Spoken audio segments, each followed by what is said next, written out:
What if I told you that everything that you've been led to believe is a lie, and I can tell you the source of the lie and the reason for the lie and who continues to spread the lie and why? If you don't know the information I'm about to share with you, which I'm going to venture to guess that you don't, your mind is about to be blown. So last week, a man named Ian Carroll put out a viral video claiming to have owned Elon Musk with facts and information. Here's the problem. There was not a single fact in what he said, and yet the video went viral. We're going to have to go through these claims individually, and then you're going to understand exactly what's going on by the end of this video. So the first claim he made was that AIPAC is a Jewish lobby group that owns 90% of Congress. This is false. Their campaign contributions of 2024 are about 0.3% of total financial contributions, and you can get that information from Open Secrets. So more importantly, why does he believe this? And where does this thinking come from? It's an anti-Semitic conspiracy theory, just like all of Ian Carroll's claims that come from Soviet disinformation, or disinformatia, which was the weapon of war during the Cold War that they called the War of Ideas that we are still living in the aftermath of. There are KGB defectors of the secret police of the Soviet Union who testify to this in much greater detail, such as Yuri Bezmenov, such as Mikhail Pacepa. This is an excerpt from Pacepa. Realizing his strong arm against the US methods would no longer work, Stalin turned his thoughts to an old Russian weapon of the emotions that had so successfully been wielded by him and all the Tsars before him: anti-Semitism. Stalin decided to portray the United States as a Zionist realm owned by Jewish money and run by a greedy council of the elders of Zion. Stalin's derisive epithet for the US Congress was militaristic sharks who wanted to transform the rest of the world into a Jewish fiefdom. Hence the claim that Congress is run by Jews. Disinformatia. So the disinformation campaign was essentially that there's a secret council of Jews that run the world with the assistance of the United States. This derives from the Protocols of the Elders of Zion. Now, the Protocols are an epic forgery that were concocted in 1903. That's where it was first disseminated in Imperial Russia. It claimed to be a text written by Jews that planned to take over the world, except it was just a forged document lifted from another material, which was Dialogue in Hell between Machiavelli and Montesquieu. Now, at the time, the Russians feared a socialist takeover, and they wanted to blame that takeover on the Jews. So they disseminated this propaganda, which was just an anti-Semitic conspiracy theory with roots in absolutely nothing. But then when the Soviets came to power, they were anti-capitalist, so they flipped the conspiracy to the Jews running the world in secret with the aid of the US in furtherance of a capitalist agenda. Even though it was proved to be a forgery, it was disseminated everywhere and believed by everyone. The name for the operation was Operation Zarathustra. It was disseminated in Germany, where it was read by young children. In the Middle East, it profoundly influenced Hitler. That's where these anti-Semitic conspiracy theories end, just FYI. The next claim by Ian Carroll was that Jews, Muslims, and Christians all lived in peace on the land before the land was sold to the Rothschild and the Jews began their colonial program. Again, this is false. They did not live in peace together on the land. They lived in a system of religious apartheid under colonialist rule. Jews, Christians, and Persian Zoroastrians were dhimmis, which is second-class citizens. They had to pay a tax called the jizya, and if they didn't pay it, they were killed. In Esfahan, they were beheaded. This is from Righteous Victims by Benny Morris. The dhimmi were forbidden to strike a Muslim, carry arms, ride horses, build new houses of worship, or repair old ones, and they had to wear distinctive clothing. This stance was generally mixed with a measure of hostility, especially in times of political crisis. Tolerance was then superseded by intolerance, which occasionally erupted into violence. Throughout, Muslims treated the dhimmi, and perhaps especially the Jews, as impure. Hardly living together in the land in peace, is it? But the question is, why were Jews living as second-class citizens, as dhimmis in their indigenous homeland? The land, Judea, was subject to multiple conquests and colonization. One such conquest was the Muslim conquest of the 7th century. It wasn't just Judea that was colonized, it was all of the Middle East, North Africa, the Levant, even reaching parts of Europe. And these lands were brought together under one system of rule known as the Caliphate. But when the indigenous character of the land was Jewish, why did so many people come to believe that the indigenous character of the land was the Muslim identity when that was the colonial character of the land? Once again, Soviet disinformatia. The Soviets were responsible for conflating Zionism with imperialism. Operation SIG, S-I-G, according to Pacepa, involved the dispatch by the Romanian DIE of approximately 500 undercover agents of influence to Libya, Iran, Lebanon, and Syria. Pacepa describes these operatives as thousands of doctors, engineers, technicians, professors, and even dance instructors who all had the task of portraying the United States as an arrogant and haughty Jewish fiefdom financed by Jewish money and run by Jewish politicians whose aim was to subordinate the entire Islamic world.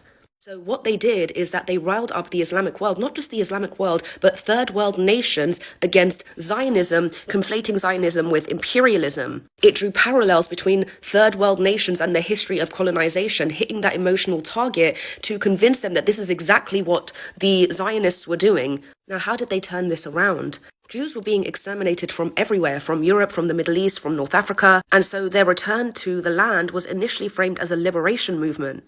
This is from Ernest Bevin, who was the British Foreign Secretary of Mandatory Palestine, and he was actually an anti-Zionist because he believed the establishment of Israel would frustrate the British imperial interest. He said in 1947, His Majesty's government have thus been faced with an irreconcilable conflict of principles. There are in Palestine about 1.2 million Arabs and 600,000 Jews. For the Jews, the essential point of principle is the creation of a sovereign Jewish state. For the Arabs, the essential point of principle is to resist to the last the establishment of Jewish sovereignty in any part of Palestine. Now you might say, well, they were resisting the establishment of a Jewish state because it was an Arab state. Well, it wasn't. There was no state. There was just the caliphate for 1400 years. And at the collapse of the caliphate during the early 1900s, that's when state building began. That's when all the states were established, from Jordan to Lebanon to Syria to Iraq. And at the same time, they were supposed to erect a Jewish state and an Arab state in Palestine. But here was the problem. The establishment of the Jewish state interfered with Hitler's plan to exterminate the Jews from all over the world. So he collaborated with the Grand Mufti of Jerusalem, Hajj Amin al-Husseini, to exterminate Jews on the land as they were arriving in refugee boats and to prevent the Jewish state from ever coming into fruition.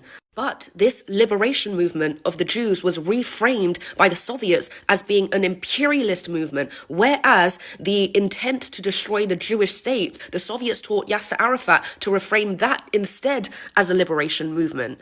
That's why everyone calls Jews white colonizers, because of Soviet disinformatia, whereas Hamas are labeled freedom fighters. Next, Ian Carroll claimed that the groups that founded Israel, Lehi, Irgun, and Haganah, were declared terrorist organizations by Israel itself. Now, to back this claim, Ian Carroll literally cites Wikipedia. No, I'm not kidding. So the context is that when the Jews were arriving on the land from 1920s onwards, they were disenfranchised and they weren't able to protect themselves from the attacks of the Arab militia groups that were slaughtering Jewish villages, notably in the 1929 Hebron massacre. This is from British Police Chief Raymond Cafferata, who testified that on August 23rd, he walked into a room where he saw an Arab in the act of cutting off a Jewish child's head.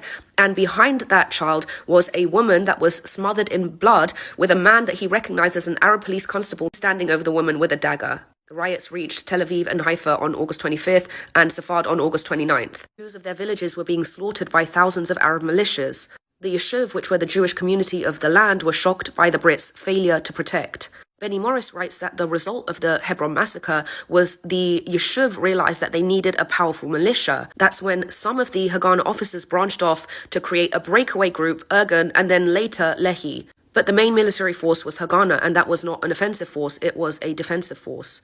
Now, putting this into perspective doesn't make any terrorism committed by any of these breakaway groups acceptable, and that's indeed why it was condemned. But it's kind of a different context to the way that Ian Carroll framed it to you from Wikipedia. Next, Ian Carroll writes that Israel is a foreign nation halfway across the world that has no business receiving my tax dollars. Why are we sending them billions of dollars of our tax money? First of all, that money was about 0.06% of the 2024 federal budget, and it is for your national security. You see, there's something called Islamism, which is political Islam, rather than spiritual Islam, which is practiced by most Muslims. The goal of Islamism is to re-establish an Islamic state or caliphate and then eventually destroy the West. The existence of Israel frustrates an Islamic hegemony in the region. Islamists want to destroy the Muslim states and the sole Jewish state and then come for you. The US funds Israel to fight the terrorists so that the terrorists don't eventually get to you. The United States doesn't do anything except for its own benefit. What did you think it was sending the money for? Just like it funds Ukraine to prevent the growing influence of the Kremlin, again, to protect you. The people that disseminate this Soviet disinformation propaganda think that they're being pro-US, but they aren't benefiting anybody except the Kremlin and its efforts to undermine the US. The goal is to confuse you, and this is exactly what defector Yuri Bezmenov described would happen in a state of ideological subversion, to pump so much disinformation into a society that you lose the ability to discern between truth and fiction. Then you become demoralized. And a demoralized society is vulnerable to hostile influences. So everything about the way that you see things comes from Soviet disinformation, Soviet programming that was designed to make you see things in this way so that you become more favorable to socialism, to communism, so that they could extend their influence, which is quite literally the definition of imperialism that they were masking as anti-imperialism. That's why our society is upside down, because everything we believe is based on disinformatia.